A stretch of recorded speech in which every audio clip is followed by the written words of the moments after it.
It's that time again.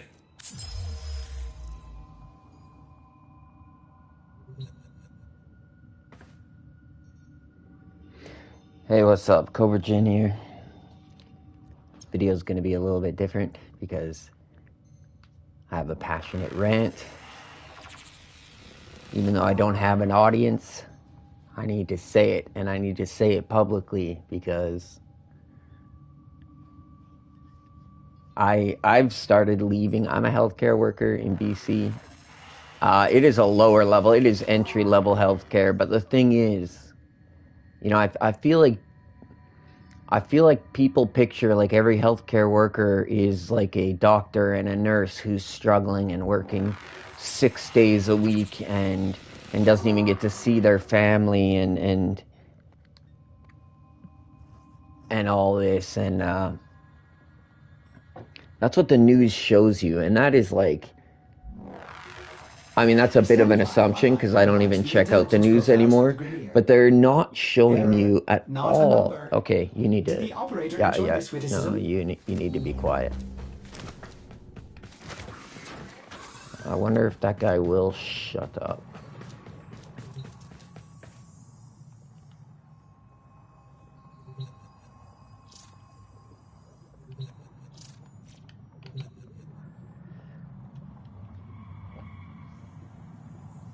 Cephalon Orders has completed a blueprint.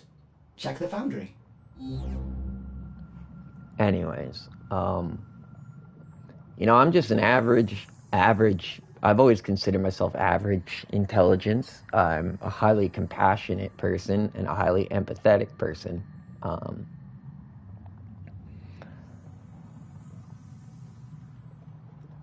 And I'm just not okay with constantly having nothing to do at my job and getting paid, and I'm being offered overtime left, right, and center. I'm a casual worker, okay? So when they talk about the shortages of healthcare workers in BC, let's get one thing straight. I entered the union with a grade 10, only needing a grade 10 education. I mean, I had graduated, but I only needed a grade 10 education to get the job. All right, I'm in with the union.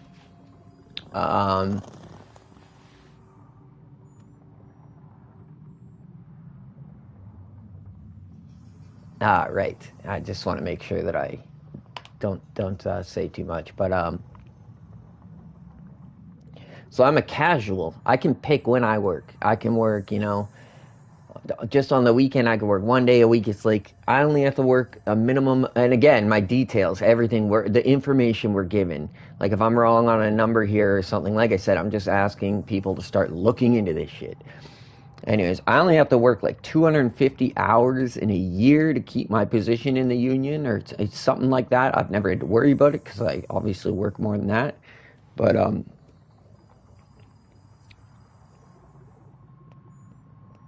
I could so I could go in and do 5 days a week, like regular time. I could take on that position 5 days a week. I would get like as much overtime as I possibly wanted. I could just be working double shifts. So yeah. So I could either go in what I'm doing right now is I go in 5 days a week. And when the work is done, I leave. And now I'm recording all my time. So like Sunday nights are literally always quiet. We don't do anything about it. It's like there's nothing to do for half the night.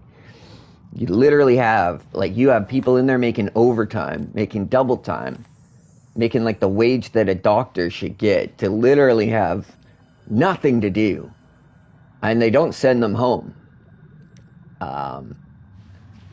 So I can't do it. I got there tonight. I literally worked for an hour and we were already like 2/3 of the way through our work for the night. And it's like, man, like I'm trying to take pride in my work. I was recently needing, I've always struggled at every job I've ever had. I have struggled so much to be able to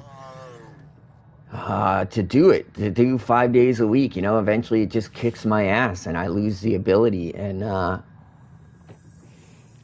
I always worked out in the sun and everything. I've finally found this job that's inside and it's just so easy. And I'm in the healthcare union It is the most stress-free job, and yet people are like unhappy all the time. And there's no control in there. People just do like whatever they want. Rules are set and then just ignored. It's literally, it feels like we don't have a boss because the public is our boss, and they're not watching at all. So it's like they've never checked in on us. You guys need to check in on us. You need to see what's happening, because it wouldn't be happening. We're literally at the point now where like people can't really be disciplined that much because there's just been too many complaints. It's 2023 now. It's like you can't even discipline people anymore.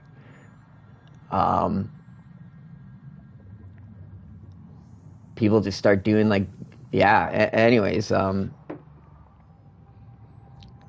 never had this. I mean, this equality movement. I now get treated the exact same as like I could be working beside a 60-year-old woman with like maybe a disability or something, and I literally am expected to do. I'm only expected to do the same, and it's like, this is new. This is great. I mean, it's good, I guess. For the first time in my life, I'm not overwhelmed at a job, but now I've found a whole new stress in that my job is too easy. I've just recently gotten away from needing help to manage financially because, you know, I willingly got away from that because I want to be proud of myself. I want to support myself and be proud of myself. And now here I am at work getting paid to do nothing. And I could be taking, okay, so I'm casual. I could do the 5 days a week and leave when the work's done like I am. This is an important thing right here. Or I could just book 2 double shifts and work 2 15-hour days. It's time and a half for the first 2 hours of overtime, and then it's double time for the next 5.5 hours. And if I did the 2 doubles, I would then walk away with like almost 6 days of pay. Okay? So if I do the 5 days and I leave when the work's done, on Sunday night I'm leaving with half a day. Probably one other night I'm leaving with half a day. So I'm now only getting paid like 4 days worth of work, and I'm going in 5 times. Or I could just book 2 doubles, and then I'm only there for 4 shifts worth of work, in which I'm going to have diminished production because first off, there's like no expectations. No one will give me crap if I do less. We're probably going to run out of work. I could literally be in there making double time off of taxpayers' dollars, and we will run out of stuff every Sunday halfway through the shift, and they won't send the overtime people home. I'll leave because I don't want to be there. I want to be proud of what I'm doing and how I'm making my money. And now the brutal part is how many of my coworkers, and I'm not trying to throw them under the bus because like we're all in different situations, you know, times are hard, everything's really expensive, and when people have families, they're going to do whatever they can. So like when they're given an opportunity, they're not going to be stupid like me. When you got to feed your kids, you're not going to be stupid like me and be like, oh, there's not enough work here, so I'm going to leave because I feel bad getting paid to do nothing. Okay, most people aren't going to do that, and that's understandable, but it still leaves me in a really tough spot because like I just can't do it. And I knew before I went to work tonight that it was going to happen. So it's like I'm getting OT calls during the day on a Sunday, and I'm like, every Sunday night is so dead. Look at this. I could go for this OT. And then the other thing is, you would think that there's a fair structure to OT and how it's handed out. That is not necessarily the case. They have different coding systems throughout the seniority. Like back when I started with a higher operator code because they assumed they were going to train everyone.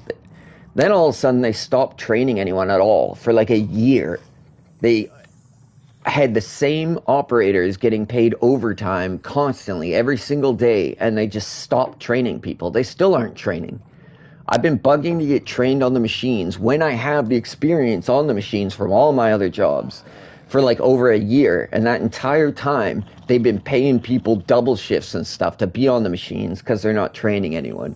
And to make it even more insulting, the government gives out a grant, a training grant in BC, like $250 every year or something, for people to go out, that you could take off your taxes and you go out and you get trained.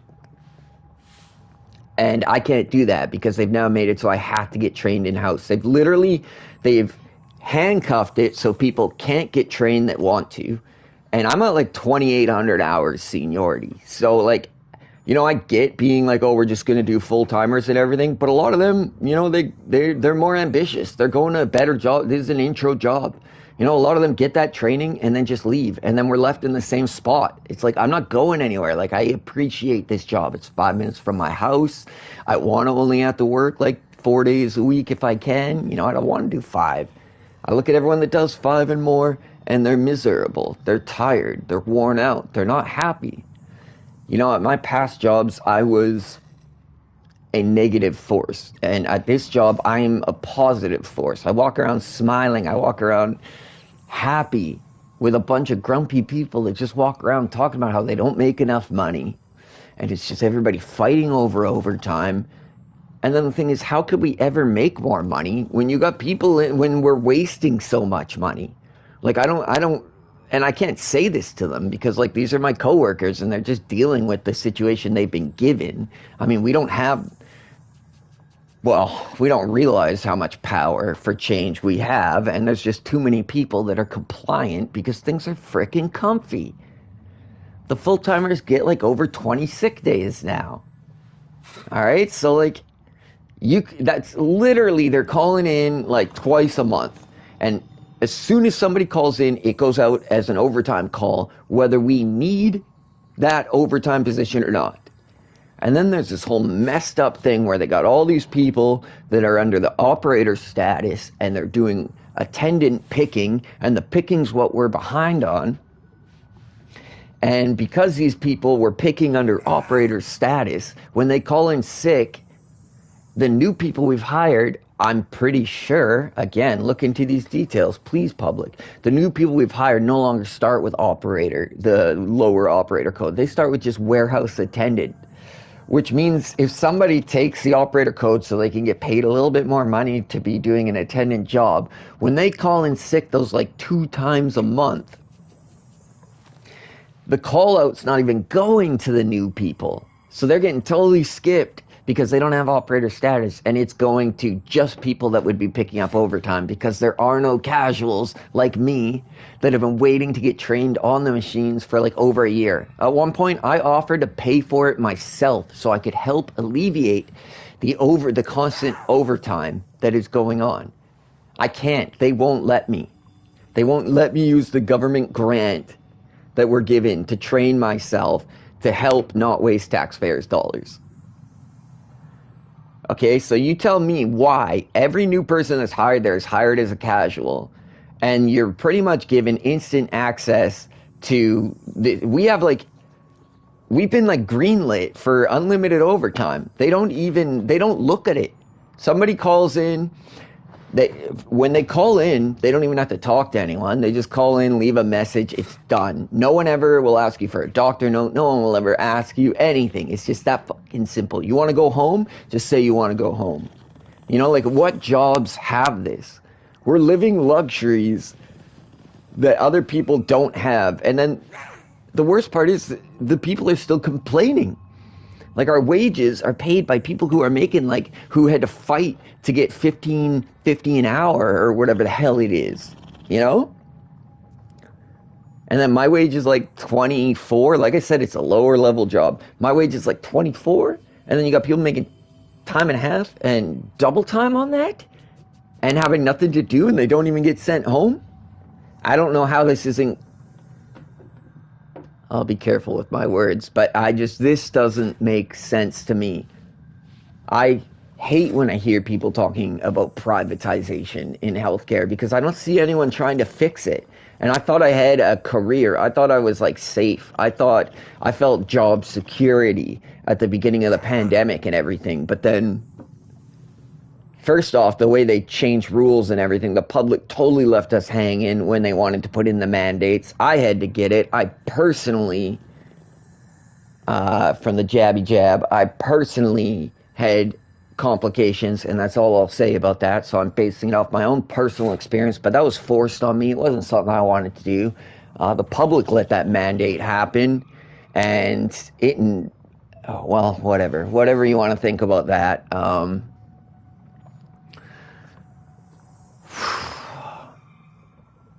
The public's just blindly following what the government says and puts on the news, and it's not the whole story. Forget about the vaccines and mandates and everything. Just what you're being shown about the healthcare system. You just get shown nurses, and they act like they're all working 8 days a week. But the fact is, people get so much vacation time and everything. It's like, and for some reason they allow like all the important people to book off at once. We'll have times where we don't have a first aid person. I just saw that on a hazard report. I know on my shift personally, I remember in the past going without. The managers aren't even there. So it's like, not only is there not anyone sending anyone home, but it's like most of the time during the day, I won't see a manager. During the night, I don't see a manager. This would only ever happen in a place where it's taxpayers' dollars. The equipment is also crappy. They don't get new stuff. So everybody every day spends so much time getting going. It's like, we need you guys. The public is our bosses. And everyone in there has forgotten it because nobody is reminding them. There's not a shortage of healthcare workers. There's everyone who gets hired has complete manipulation of their schedule. And then that makes me wonder, you know, there's a bit of a monopoly. Anyone at the top of this with seniority has literally had unlimited access to whatever overtime they want. I mean, there's a huge benefit to it. And if you have the seniority, 2 high seniority people, one person could call in, that call is going to the other person. And then if somebody takes an OT, they can call in on their OT. They still make OT. Like, they'll get paid OT on the OT shift, and then they call in sick for what was their regular shift. They get the OT, and then they get paid their sick day. And then tax dollars also pay somebody else to come in because that person called in, even if there's nothing to do. So, yeah. And yet every time interest rates go up or anything, everyone's just like, oh, well, this is it. I can't afford to pay. You know, I like my coworkers and stuff. I just don't agree. I'm not in the same position as any of them. They've all done what the government said everyone's supposed to do, you know, get a house, start a family, focus on education. They've literally followed the game plan, and now they're all basically saying, I can't even pay my bills. I don't make enough money. I'm going to stop being at all passionate about my job, which is what we're seeing in like all unions. You know, you can not get them their raises. That's fine, but there's nobody there control. Like, they have control. If they want to just work half as hard in these unions, like at the moment, there's not much anyone can really do about it. So, there's a lot of good people there. There is. I just, I know I've stood up and tried making positive change and stuff, and it's nearly impossible. I just don't. I have the compassion because of my like empathy, but that also leads to anxiety for me. And when I don't have enough people on my side, and it just feels like there's nobody fighting for us,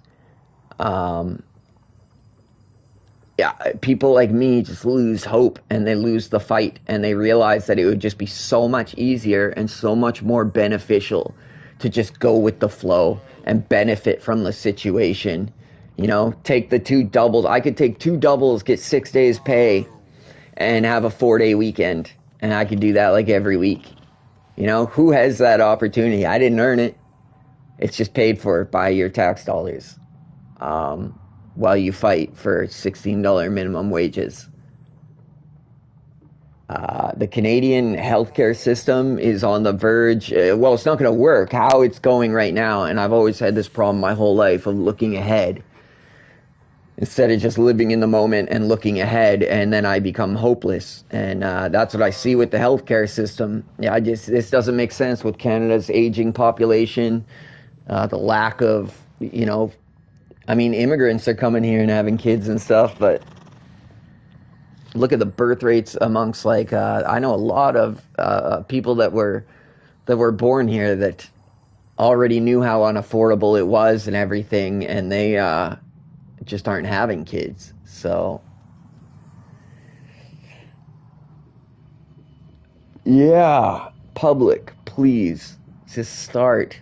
Just one person, a representative, somebody to watch what's going on or show any interest in what's going on in your unions. Otherwise, it's just doomed.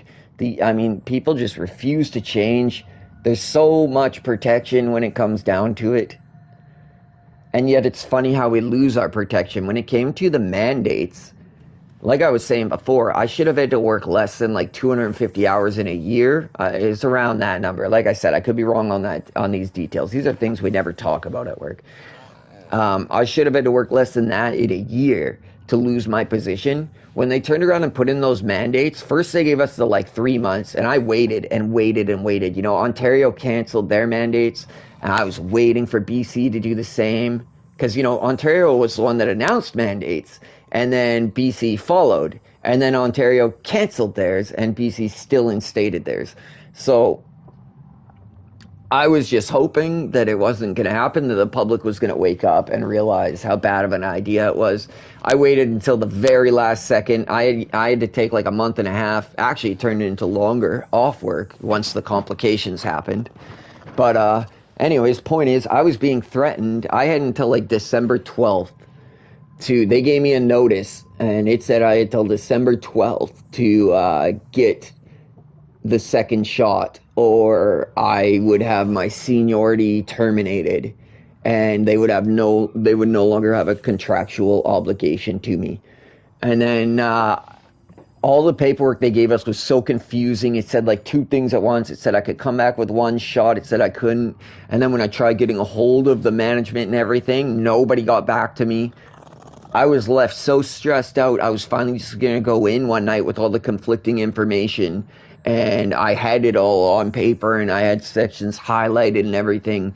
And then I started having attacks in my heart that night because I was so stressed out. So I literally was just okay, clearly I'm going to have to give this some time, and I don't need to rush back to work anyways. But I made that sacrifice. I'm a healthy 38-year-old. I've never been in better shape in my life. I don't smoke cigarettes. I don't drink. And I had that forced on me, and suddenly I thought I had ruined myself. And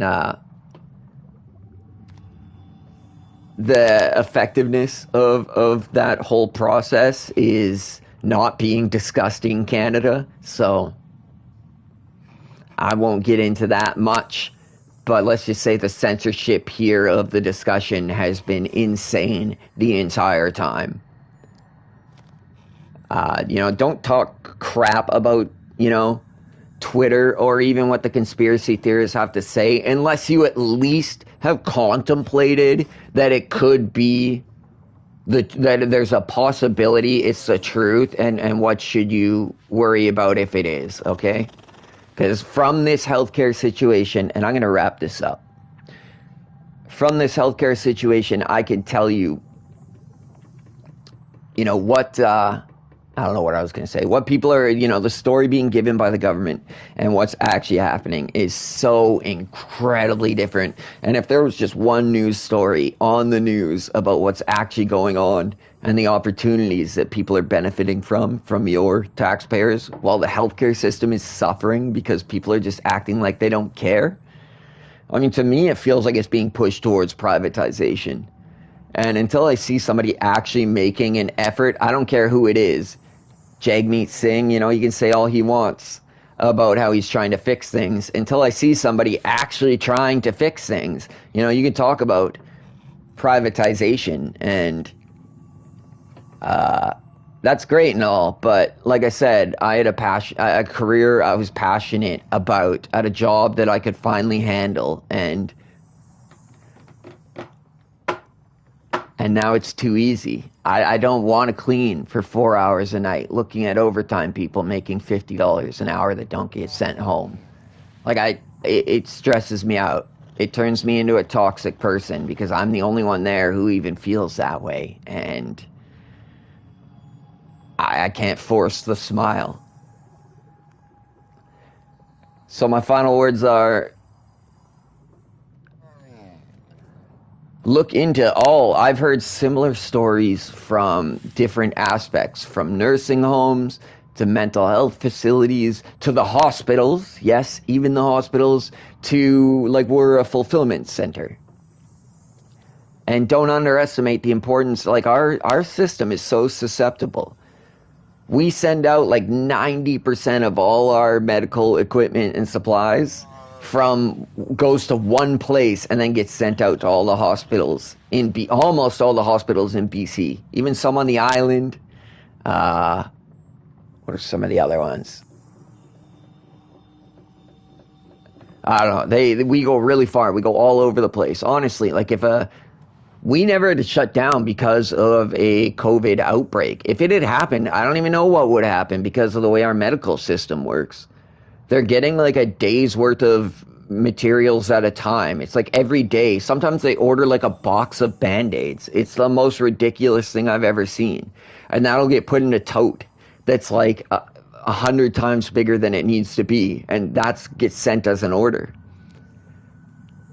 Hospitals need to simplify the whole thing. They need to increase their storage at their facilities. And I believe the excuse everyone comes back with is there's not enough room. Okay, well, create frickin' room so that in the case of an emergency like a COVID outbreak or an earthquake or truckers blocking roads or something, these hospitals still have frickin' supplies. So like during the snowstorm when my mom had to go there, they don't even have masks there to offer at the front. That's because they're literally going day to day. So yeah, one facility that sends to all these places, and like we don't take any extra precautions there. Like honestly, in the case of a natural disaster or something that happens, our medical system could be just instantly crippled because our hospitals are running on like a 2-day supply of stuff. And then we send out all this crap where a box might come with 500 and we sit there and count like 125. And then we send it to the hospital and they're supposed to count 125. And then think of all the excess contact. And then that was a box of 500. So that's getting counted through by two at both ends for us to send it and the hospital to receive it by multiple people who are working probably slower than they need to be working. When we could just be sending a freaking case. No more counting. No more opening the case. Just send a case. It's a little box. No need to open it up and count out. No need to take one box of Band-Aids. Send the case. Now they've got 20 boxes. There. That's 20 orders we would have had to send out. Now we just sent it out in one. It's really not that hard to get more efficient. Not only more efficient, but more prepared for when something goes wrong. So yeah, we need more storage space at the hospitals. Not much. We just need to like... You can't tell me. There's tons of room at hospitals. They don't even have the nurses and doctors to fill don't they have wings that are empty? All the construction they've done, you're telling me we can't get like another locked up secure room for supplies? And yes, lock it up because people take that stuff. If nobody's watching, people take that stuff. I feel like people assume everyone in healthcare is like these compassionate people. No, times have changed, man. Everybody is broke ass. Compassion is not the driving force. And once you're in a union, even if you're somebody who thinks differently, you don't have much of a choice. One person can't do anything in a union. What are you going to fight against your managers, your coworkers, and the public who doesn't care? Like, come on, public. Step up. Get involved. Quit paying $50 an hour to somebody who's going to stay at work when I leave because I got nothing to do as a single-time person. I got nothing to do, and I'm leaving. And they're going to stay because they're making overtime for another like 4 hours. Quit allowing this. Just, why do I even need to come out and say this? Like, somebody finds this, it's easy to attach this to my name, find out who I am. The thing is, I'm not ashamed of this. This is the only pride I can take in my job. I've tried to be a part of the positive change at work, and it just doesn't work. I just hit roadblocks. It's like going to court. They just give me, this is the reason, this is the reason, this is the reason. And I don't even know how much of it's BS either, because half of the time, the managers don't even know the answers or know what they're talking about. So, you know, they tell me something. I would literally need to go into like a giant union book, contract stuff to like try to look at this. It wouldn't even be worth my time. I couldn't even make a difference if I could. The only thing that's going to make a difference is public oversight. Not one person in a suit up in an office. We get a new one of those every year.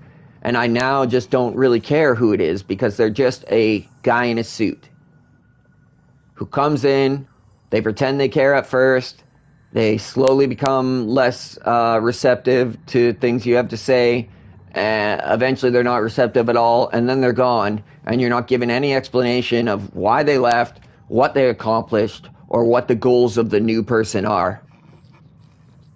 It's like a hockey coach, you know? It's like things are going bad, so you start going through the process of, okay, we'll get rid of the coach, and then we'll get rid of the GM, and then we'll get rid, yeah, it's just, anyways, I'm ranting now. Don't even know what I'm saying. What my point is, please, public, start getting involved in your unions. I've heard for a long time about the waste of money inside unions like Hydro. And now I'm seeing it personally in the BC healthcare union, and it's just going on and on. Even the people that retire, they come back with their high seniority to like take on holidays and double shifts. They literally come back from retirement to just like do a double shift, make a bunch of overtime. Like, this opportunity needs to be taken away. You can't let people choose. Do you want to work 5 days a week at regular time, or do you want to work 2 doubles and then stay home? You can't give that option to people and then turn around to the public and say we're short-staffed. You're not short-staffed. You've just given the option. You have no control over the proper amount of staff that you have. And now everyone's just getting more and more grumpy because everything's not being done properly. You got some people that are making all this overtime. The new people have no access to that. It's not even fair. It's just these old people that are closer to retirement and everything. They don't give a crap about the future. They're not thinking about how they wanted to get another 20 years out of this job. Some of them are literally just cashing in to get out. And the new people don't have those same opportunities, so the job isn't as good as for them. Here they are thinking, how do we get a higher wage? Well, you're never going to get it when they're paying $50 an hour to people that are doing nothing.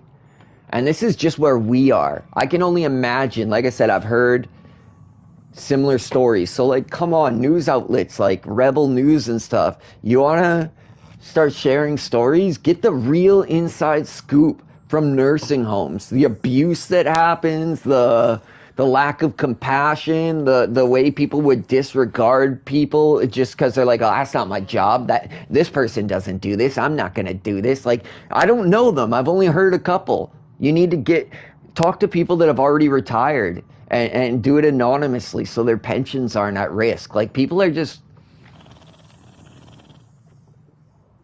people are, I don't know. It's not all just greed. Some people are just trying to survive in a world where it's getting harder and harder to survive. Well,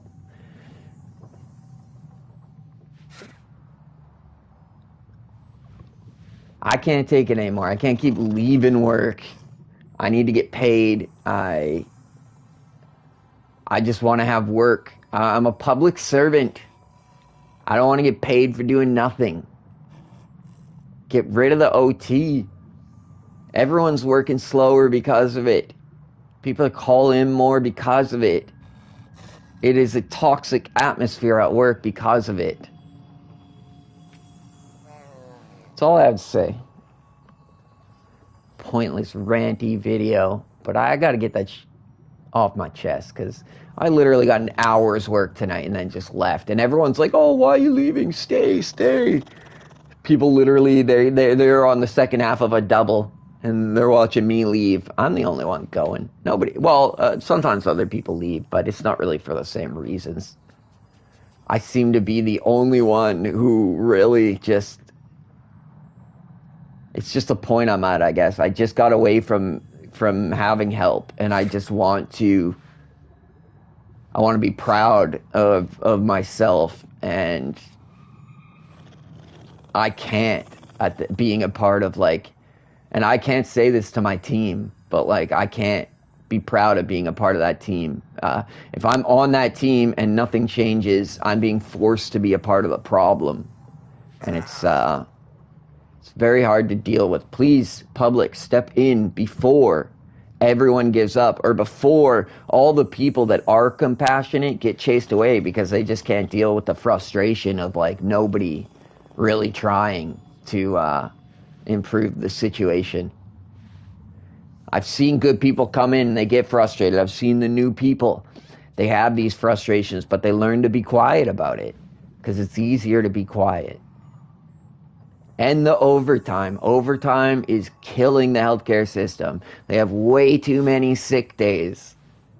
Too many sick days, too much overtime. But the OT has to go. Invest in the future. And that means fair wages. I can't stand hearing everyone complain about the wages while milking the OT like this. They can't just hand out more money. End the OT. Bring compassion back to healthcare. Stop the workers from fighting. The workers are like hungry dogs, and the OT is like a steak that got thrown in the middle. They've got us fighting each other because they don't want us uniting against the people that are in charge. So please, public, remind the healthcare workers who their boss is. It's you guys.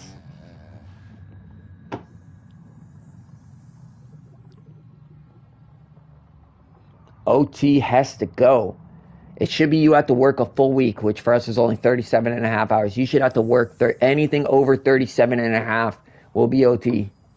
Casuals should not have access to OT.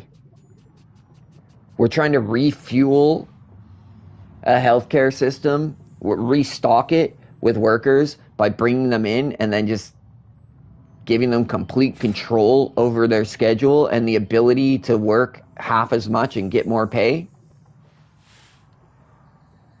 And the code things need to get wiped out. I got started with the higher operator code, which means I have an unfair advantage in access to OT for no reason over the new people.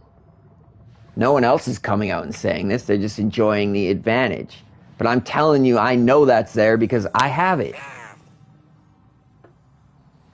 I want to invest in the future, which means looking out for the new people.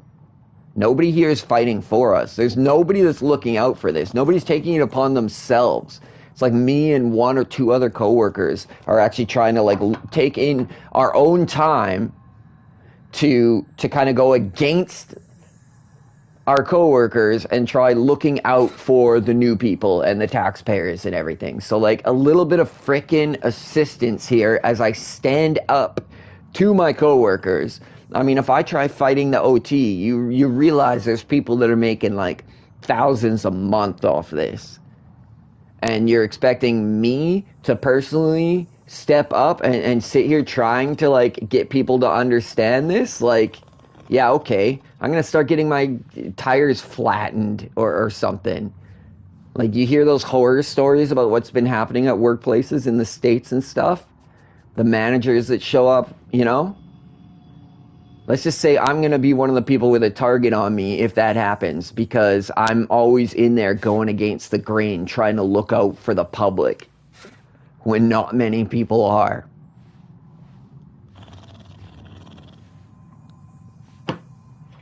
If you care, Jagmeet Singh, if you care,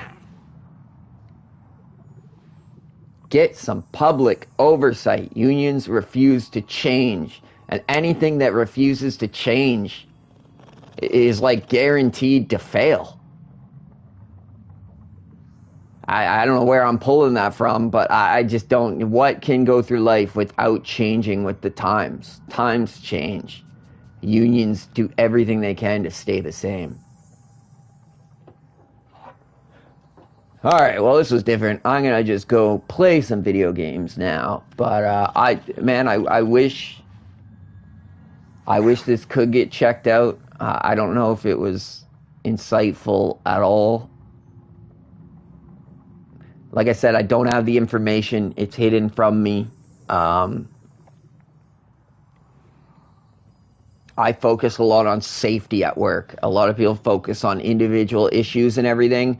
When I fight the management, it's always about safety issues. And I really do pick and choose because I have a hard enough time with that. So I really do pick and choose what I fight over.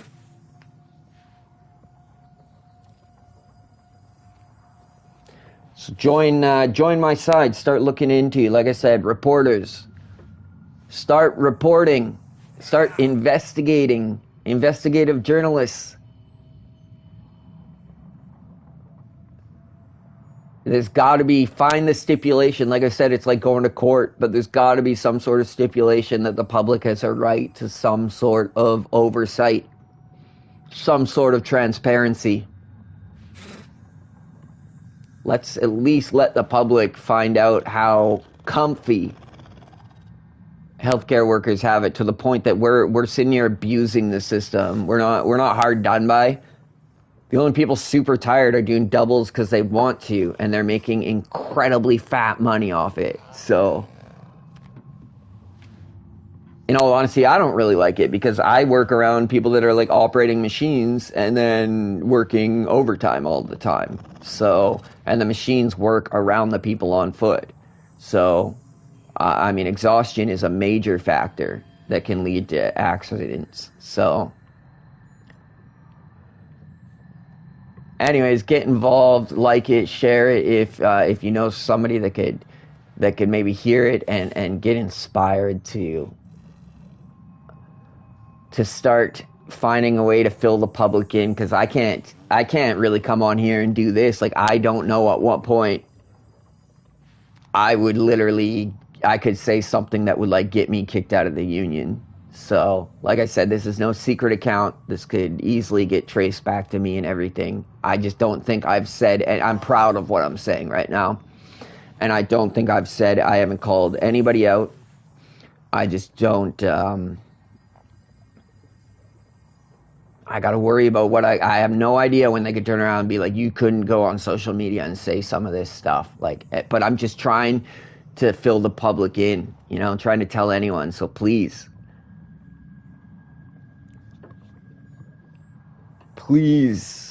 somebody who doesn't have my anxiety and my stress and has access to people that will listen, or people that will just consider and go, yeah, this does need to get looked into, because there's no way that anyone has looked into this yet. Otherwise, we would hear it.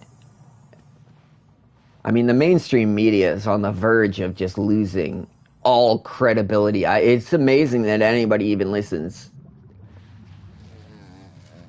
to that crap at all. And this healthcare thing has been such a great example that I can show even like my parents, and who watch the news and don't watch anything else, and I can be like, look, like, you have friends that worked in the hospital. You've heard stories from family that work in nursing homes, and you're hearing this from me. It's like, that what you see on TV is not what's actually happening in healthcare.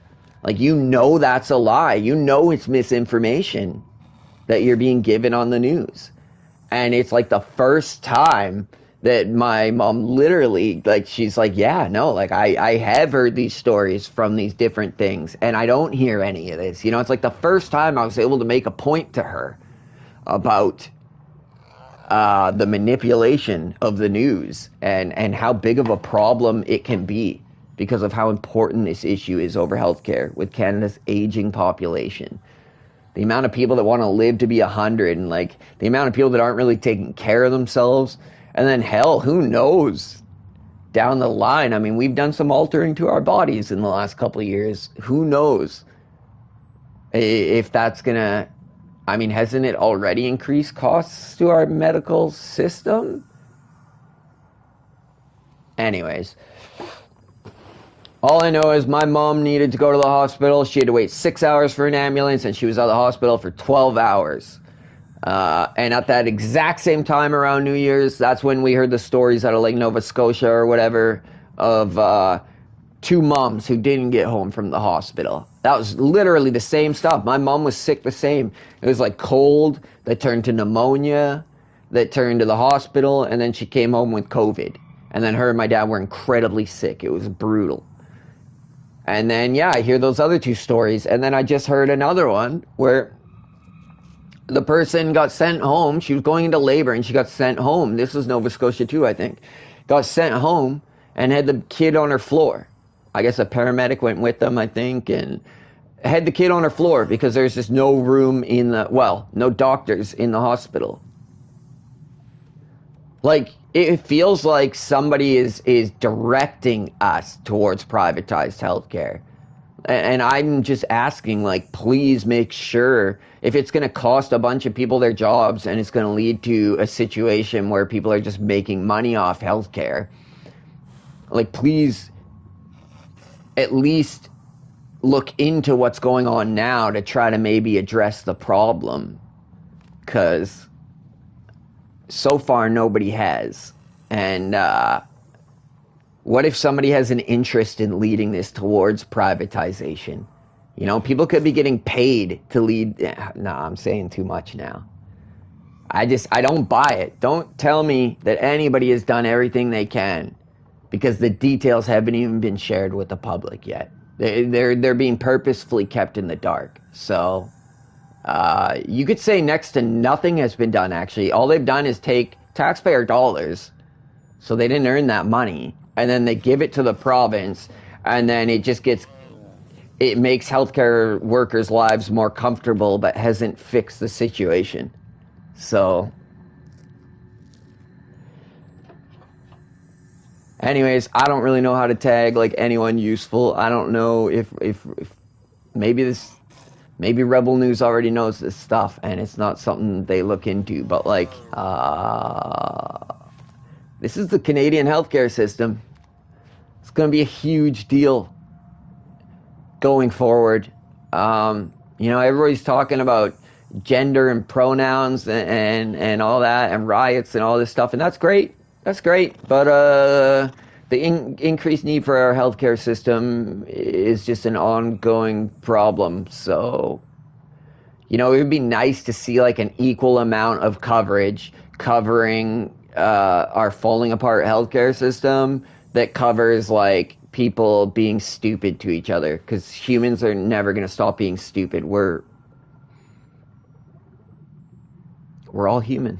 Anyways, I'm going to end this. If you checked it out, hopefully there was something, hopefully there was a point in here somewhere, something insightful, and hopefully somebody hears it who